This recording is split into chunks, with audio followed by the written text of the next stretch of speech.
que le texte coranique contient des éléments, contient des passages qui ont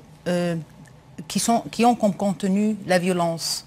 Parce que ce texte est né dans un temps où il y avait des guerres entre l'islam qui venait de naître et ceux qui combattaient l'islam.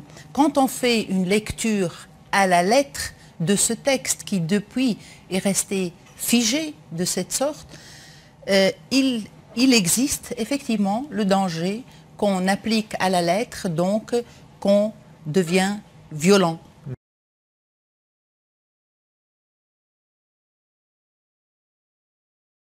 Et est-ce que dans les crimes d'aujourd'hui, qu'on vit en ce moment, la religion a une part de responsabilité? Je pense que oui. Je pense que le texte coranique a une part de responsabilité puisqu'il se laisse abuser, n'est-ce pas? Puisqu'il y a des gens qui, au nom de ce texte, deviennent violents. On va discuter plus largement de ceci. Évidemment, il y a eu cette réaction juste après Paris de dire que ça n'a rien à faire avec l'islam. Personnellement, je pense que cette réponse n'est pas suffisante.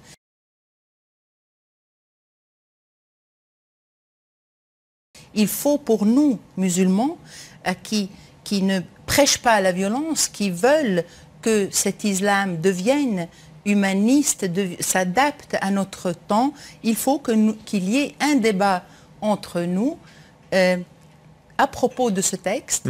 Comment faire que ce texte devienne de sorte que personne ne puisse plus l'utiliser pour exercer de la violence. C'est quoi la solution? Parce qu'on ne peut pas le réécrire, le texte. Pourquoi pas? Pourquoi pas? Il y a des gens, il y a des intellectuels dans le monde entier, aussi dans le monde musulman, qui disent qu'il y a des passages de ce texte qui ne correspondent plus à notre temps. Il faut donc désacraliser ce texte.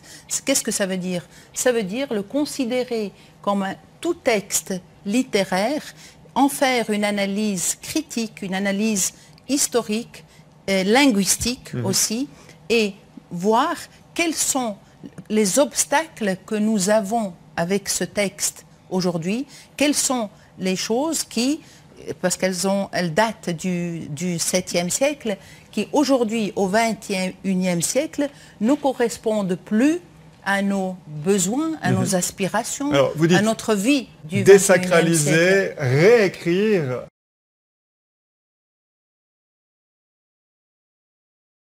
Parce que vous trouvez effectivement des versets qui proclament « tuez-les où que vous les trouviez ».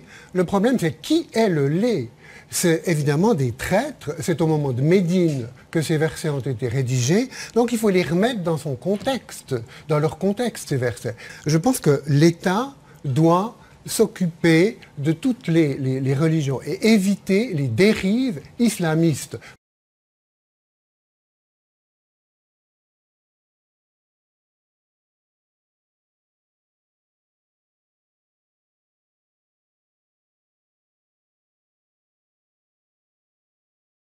Il faut étudier le Coran.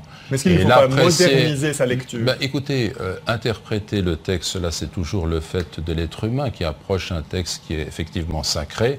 Et puis, en fonction des circonstances, il y a une marge d'interprétation pour certains versets. Et d'autres versets sont tout à fait clairs dans ce qu'ils disent. Et donc, je pense qu'on a des propos extrêmement généraux, mais l'étude du Coran s'impose, l'étude de la compréhension de la langue arabe, le fait de s'adresser aux spécialistes. Nous avons des gens qui sont versés dans ces connaissances-là. Et c'est à partir du moment où on se réfère à ces personnes-là qu'on comprend le Coran. Et moi, je suis convaincu que ce Coran, c'est la parole de Dieu du début à la fin. Chaque lettre est la parole révélée. Et c'est une parole qui sera valable, qui a été valable dans le passé, dans le présent et dans le futur. Mais il faut la comprendre, il faut l'étudier, il ne faut pas... Vous savez, toute cette question de la distance critique qu'on a par rapport au texte, elle vient de l'histoire du christianisme. On a un texte biblique qui a été repris, qui a été jugé par les historiens. On a fait cet effort par rapport à la Bible parce qu'il y a un problème d'authenticité.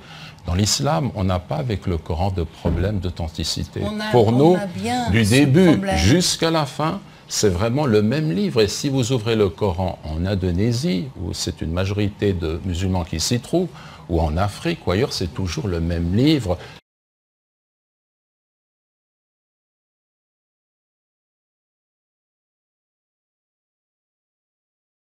Bonjour Eric.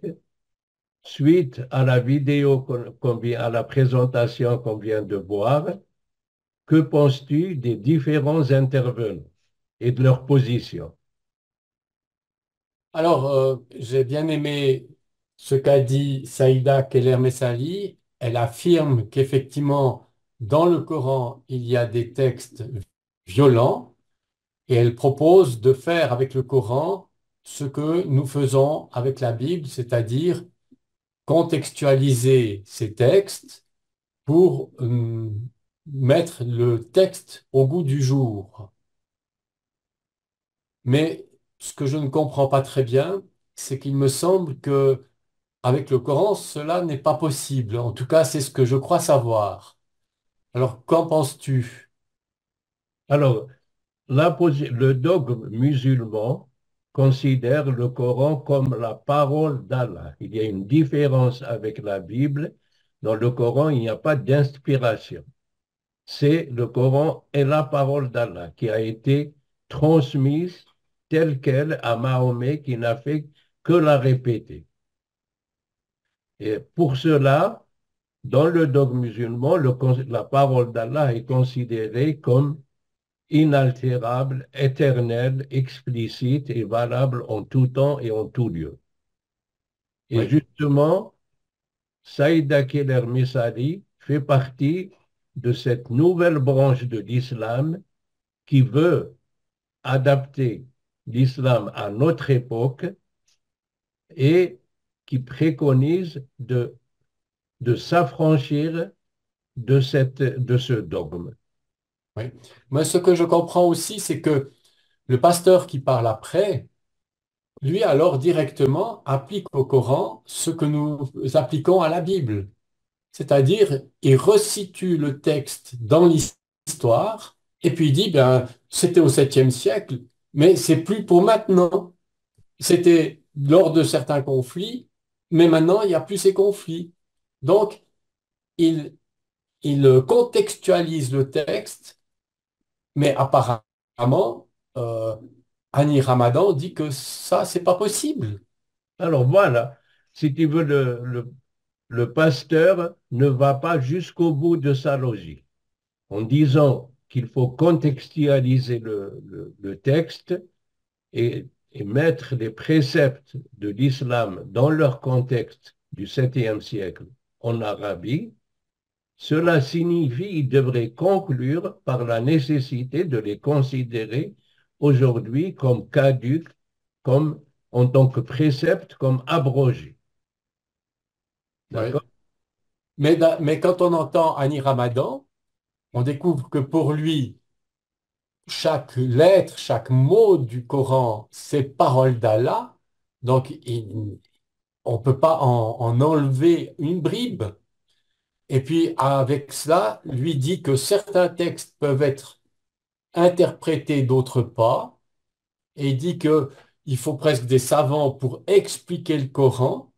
Moi, je me suis dit, mais enfin, c'est tout et n'importe quoi. Oui, ça veut dire, lui, il considère, et c'est la position de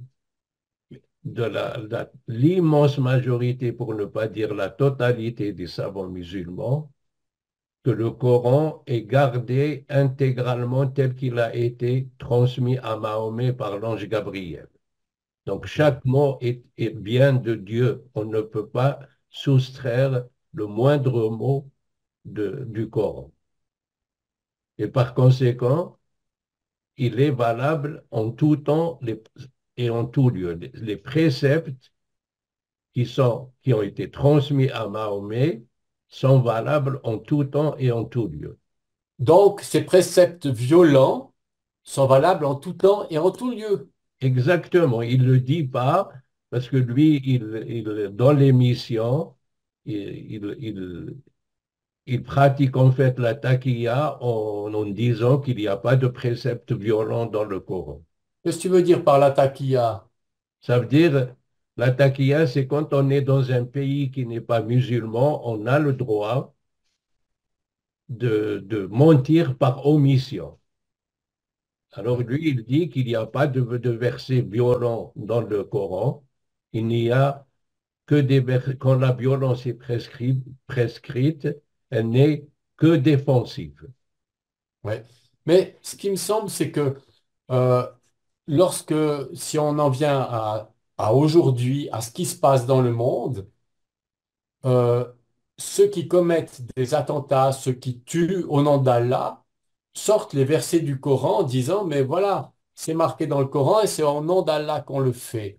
Et c'est bien ce que le Hamas a fait, non? Alors voilà, c'est là où on va illustrer, voir les conséquences réelles de cette position de Hani Ramadan et de cette position majoritaire dans l'islam. C'est que la violence est prescrite, mais elle est défensive. Et le Hamas, comme les autres musulmans quand ils commettent des attentats et tout ça, il est justifié comme défensif. Le Hamas, il a dit qu'il réagit à l'injustice qu'il a subie de la part d'Israël. Les attentats terroristes en France ou ceux du 11 septembre, des tours jumelles, ils disent qu'ils les font parce que l'Occident bombarde les pays musulmans.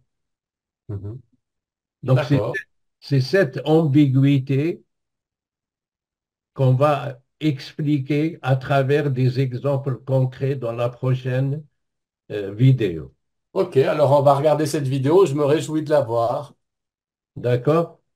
Et puis, on va citer les versets pour comprendre leur sens, puisque D'accord. ces versets servent de justification aux actes, même les actes terroristes, puisque le Hamas, le chef du Hamas, quand il a lancé l'attaque du 7 octobre, il a justifié non seulement par les versets du Coran, mais par la conduite de Mahomet quand il y avait la guerre qu'il menait contre les Juifs.